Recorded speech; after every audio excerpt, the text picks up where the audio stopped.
Ever since I first stepped through the door behind me as Prime Minister, I have striven to make the United Kingdom a country that works not just for a privileged few, but for everyone, and to honour the result of the EU referendum. Back in 2016, we gave the British people a choice. Against all predictions, the British people voted to leave the European Union.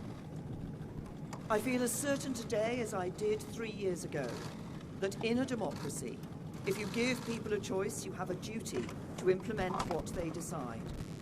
I have done my best to do that.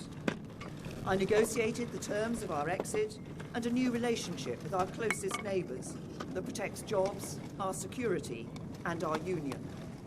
I have done everything I can to convince MPs to back that deal. Sadly, I have not been able to do so. I tried 3 times. I believe it was right to persevere, even when the odds against success seemed high.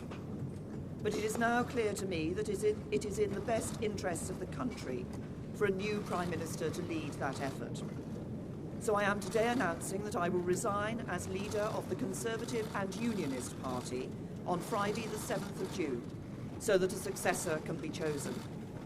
I've agreed with the party chairman and with the chairman of the 1922 committee that the process for electing a new leader should begin in the following week. I have kept Her Majesty the Queen fully informed of my intentions, and I will continue to serve as her Prime Minister until the process has concluded. It is, and will always remain, a matter of deep regret to me that I have not been able to deliver Brexit. It will be for my successor to seek a way forward that honours the result of the referendum. To succeed, he or she will have to find consensus in Parliament where I have not. Such a consensus can only be reached if those on all sides of the debate are willing to compromise. For many years, the great humanitarian Sir Nicholas Winton, who saved the lives of hundreds of children by arranging their evacuation from Nazi-occupied Czechoslovakia through the Kindertransport, was my constituent in Maidenhead. At another time of political controversy, a few years before his death, he took me to one side at a local event and gave me a piece of advice. He said, "Never forget that compromise is not a dirty word. Life depends on compromise." He was right.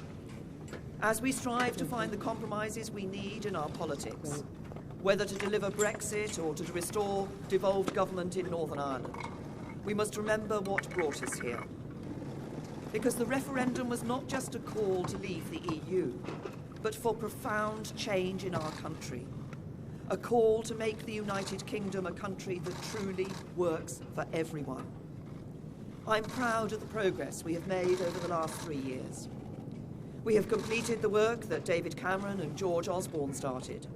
The deficit is almost eliminated. Our national debt is falling, and we are bringing an end to austerity. My focus has been on ensuring that the good jobs of the future will be created in communities across the whole country, not just in London and the South East, through our modern industrial strategy. We have helped more people than ever enjoy the security of a job. We are building more homes and helping first-time buyers onto the housing ladder, so young people can enjoy the opportunities their parents did. And we are protecting the environment, eliminating plastic waste, tackling climate change, and improving air quality. This is what a decent, moderate, and patriotic Conservative government, on the common ground of British politics, can achieve, even as we tackle the biggest peacetime challenge any government has faced. I know that the Conservative Party can renew itself in the years ahead, that we can deliver Brexit and serve the British people with policies inspired by our values.